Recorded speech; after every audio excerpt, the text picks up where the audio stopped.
आज खूप लोक स्पिरिच्युअल आहेत पण शांत नाहीत. खूप लोक पॉझिटिव्ह राहण्याचा प्रयत्न करतात पण आतून थकलेले असतात. आणि काही लोक सगळं एक्सेप्ट करतात पण स्वतःला हळूहळू हरवतात.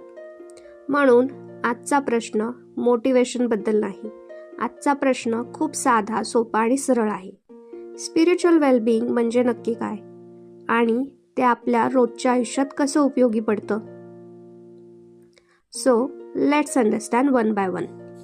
स्पिरिच्युअल वेलबिंग म्हणजे काय नाही. सुरुवातीला एक गैरसमज दूर करूया.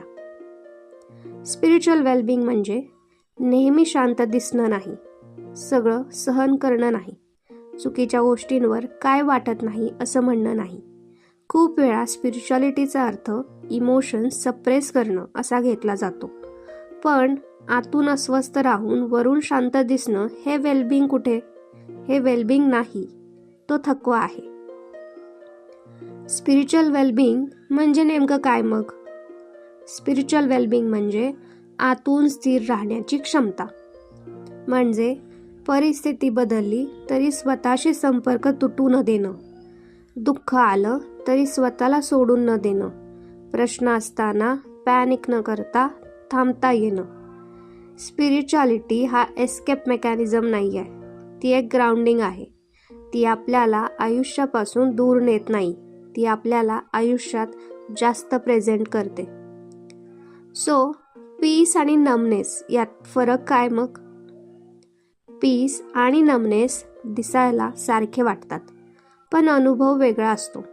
नमनेस मध्ये काहीच वाटत नाही, कनेक्शन तुटतं, आतून रिकामेपणा जाणवतो. पण पीसमध्ये, शांततेमध्ये भावना असतात पण त्या आपल्याला वाहून नेत नाहीत. आत एक स्टेडी फिलिंग असते. सो स्पिरिच्युअल वेलबिंग म्हणजे भावना नसणं असं नाही, पण त्या भावनांमध्ये बुडून न जाणं. Y positivity alone doesn't work?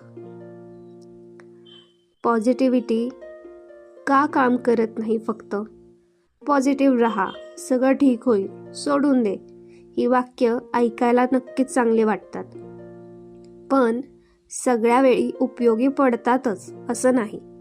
कारण जेव्हा आत काहीतरी दुखत असतं तेव्हा पॉझिटिव्हिटी प्रेशर बनते. सो स्पिरिच्युअल वेलबिंग शिकवते, आधी काय वाटतंय ते मान्य करा, मगच पुढे जा. Ignoring pain doesn't make you strong, acknowledging it does. So everyday लाईफमध्ये स्पिरिच्युअल वेलबिंग कसं दिसतं? स्पिरिच्युअल वेलबिंग म्हणजे आज मी थकली आहे हे मान्य करणं, सगळ्यांना खुश ठेवण्याची जबाबदारी न घेणं, गिल्ट शिवाय रेस्ट घेणं, गरज नसताना एक्सप्लेन न करणं. हे ड्रामॅटिक नाही आहे, हे शांत आहे आणि म्हणूनच पॉवरफुल देखील आहे. So Y many people feel lost despite being spiritual? खूप लोक म्हणतात मी मेडिटेशन करतो किंवा करते पण तरीही अनरेस्ट आहे.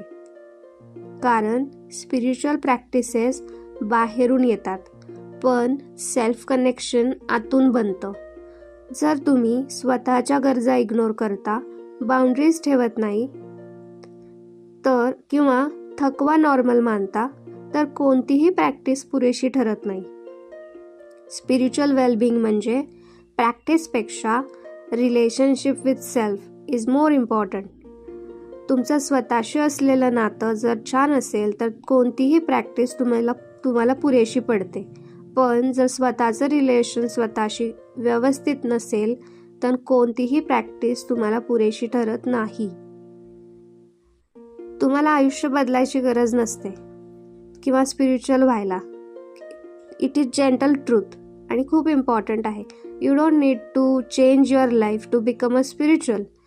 तुम्हाला स्वतःला सोडायची गरज नाही आहे पीस मिळवायला. स्पिरिच्युअल वेलबिंग हे हळूहळू स्टेडी आणि रिअल असतं. ते लाईफच्या जर्नीमध्ये ऑटोमॅटिक घडतं जेव्हा तुमचं स्वतःशी कनेक्शन सुधारायला लागतं. ते तुम्हाला वेगळं बनवत नाही, ते तुम्हाला पूर्ण बनवतं. आज इतकंच लक्षात ठेवा, स्पिरिच्युअल वेलबिंग म्हणजे परफेक्ट होणं नाही, फक्त वर्तमानात राहणं. स्वतःला बदलण्याआधी स्वतःला समजून घेणं खूप इम्पॉर्टंट असतं. कारण peace is not something you achieve, it is something you allow. Thank you.